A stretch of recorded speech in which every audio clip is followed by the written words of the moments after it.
আল্লাহ তাআলা কোরআন মাজিদে বলেছেন, ইন্নামা ইয়াখশাল্লাহা মিন ইবাদিহিল উলামা। আল্লাহকে যারা ভয় করে তারাই হচ্ছে শিক্ষক, তারাই হচ্ছে আলেম। আল্লাহকে যারা ভয় করে না তারা শিক্ষক নয়, শিক্ষিত লোক নয়। আল্লাহকে ভয় করলেই তাকে শিক্ষিত লোক বলা যাবে। মুহাম্মদুর রাসূলুল্লাহ সাল্লাল্লাহু আলাইহি সাল্লাম হাদিসে বলেছেন, বুইসতু লিউতাম্মিমা মাকারিমাল আখলাক। আমি প্রেরিত হয়েছি মানুষের চরিত্রকে পূর্ণতা দেওয়ার জন্য, অর্থাৎ পূর্ণতা, চরিত্রের পূর্ণতা সাধনের জন্যই রাসূলুল্লাহ সাল্লাম পৃথিবীতে এসেছেন।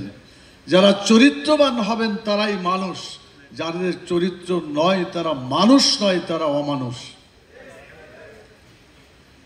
ইংরেজিতে অ্যানিম্যালিটি অ্যান্ড রেশনালিটি দুটো উপাদানের কথা বলা হয়েছে, পশুত্ব এবং নৈতিকতা।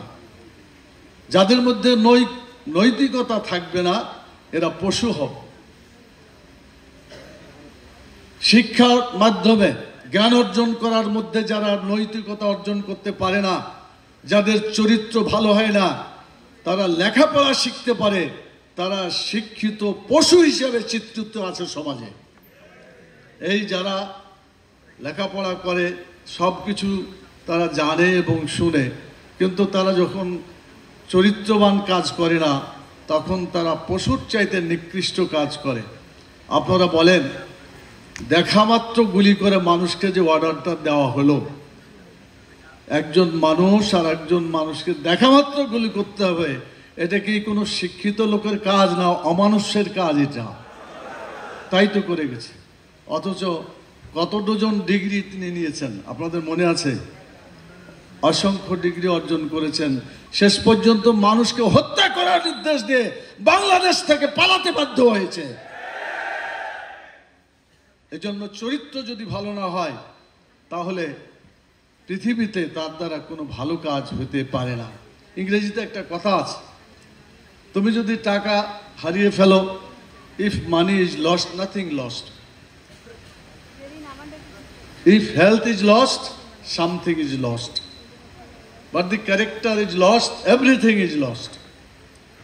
যদি টাকা চলে যায় এটা তেমন কোনো ক্ষতি হয় না, স্বাস্থ্য যদি হারিয়ে যায় কিছু ক্ষতি হয়, কিন্তু যদি চরিত্র শেষ হয়ে যায় হারাবার আর কিছু তার থাকে না।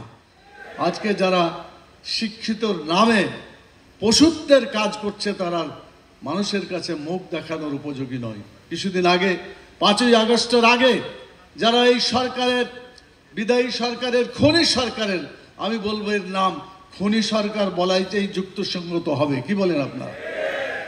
একটাই টাইটেল তার জন্য যথেষ্ট।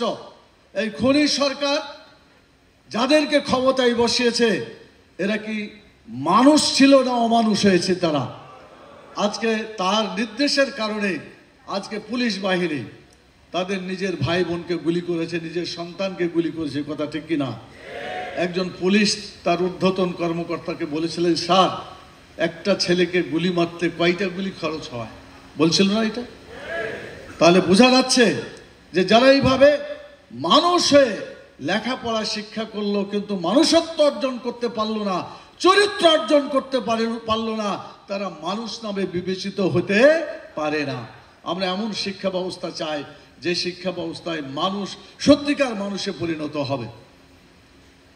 বলা হয় যে বিদ্যাহীন ব্যক্তি হয় পশুর সমান, আমার কাছে মনে হয় না, চরিত্রহীন ব্যক্তিই হচ্ছে পশুর সমান। কথা ঠিক কিনা বলেন?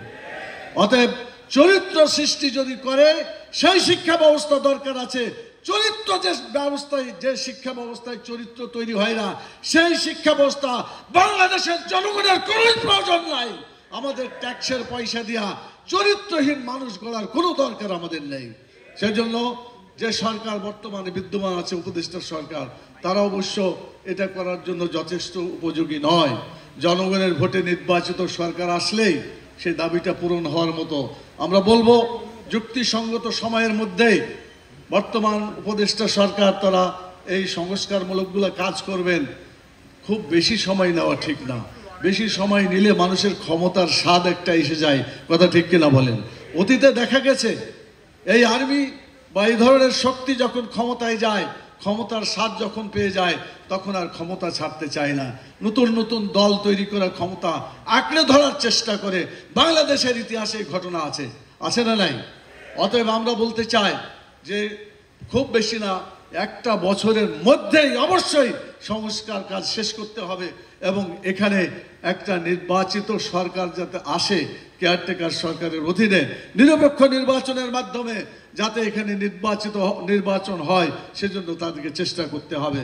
আর নির্বাচিত সরকার এসেই তখন আমরা মনে করি জনগণের উপযোগী যে শিক্ষা ব্যবস্থা, সেই শিক্ষা ব্যবস্থা তারা করবেন। আমরা নির্বাচিত সরকারের মাধ্যমে এটা দাবি করতে পারি। উপদেষ্টা সরকারের কাছে এত দাবি করছে মানুষ, মনে হচ্ছে যে সরকার এসে গেছে, যত দরকার সব উপদেষ্টা সরকারের কাছে পেশ করা হচ্ছে। আনসার বাহিনী বলেন, কত বাহিনী, প্রত্যেকে এসে নিজ মানে দাবি পেশ করছে। আমি বলতে চাই, দাবি পূরণ করার জন্য উপদেষ্টা সরকার নয়, উপদেষ্টা সরকার হলো আগামী নির্বাচনকে স্বচ্ছ করার জন্য, নিরপেক্ষ করার জন্য, কেয়ারটেকার সরকারের অধীনে নির্বাচন করার জন্য একটা পরিবেশ তৈরি করবে। সেজন্য যেগুলো সংস্কার করা দরকার, সেই সংস্কার করার পরেই তারা এই কাজটা করবে বলে আমরা আশা করি। প্রিয় ভাইরা, ভাই এবং বোনেরা, আমি কথা শেষ করতে চাই।